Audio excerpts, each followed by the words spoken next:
তুমি কখনো এমন অনুভব করেছো সবাই এগিয়ে যাচ্ছে, শুধু তুমিই পিছিয়ে আছো? তোমার স্বপ্নগুলো কেমন জানি মরে যাচ্ছে ধীরে ধীরে। আশেপাশের মানুষজন কেবল বলছে তুমি পারবে না। এই অনুভূতিগুলোর সাথে তুমি পরিচিত, তাই তো? তবে এই ভিডিওটি তোমার জন্য। ভিডিওটি শেষ পর্যন্ত দেখলে তুমি নিজের ভিতরের শক্তিটাকে নতুনভাবে চিনতে পারবে।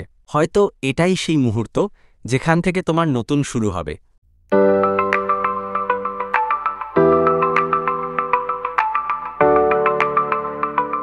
জীবনে সফল হতে চাইলে সবচেয়ে বড় শক্তি হলো চেষ্টা।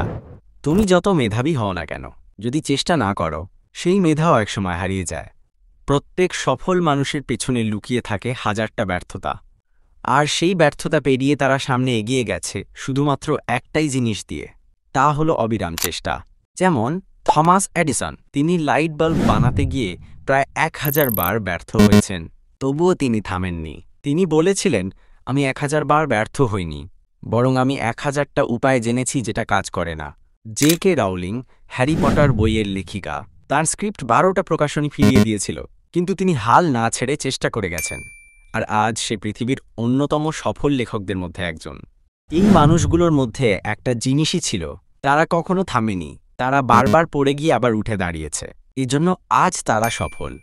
তোমার জীবনেও হয়তো এখন অনেক কিছু ঠিকঠাক যাচ্ছে না, কিন্তু একটা জিনিস মনে রাখো, তুমি থেমে গেলে সব শেষ।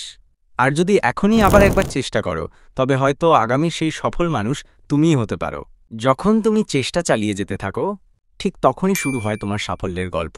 আজ থেকেই একবার নতুন করে চেষ্টা করো, পার্থক্য তোমার নিজের চোখেই দেখতে পাবে তুমি।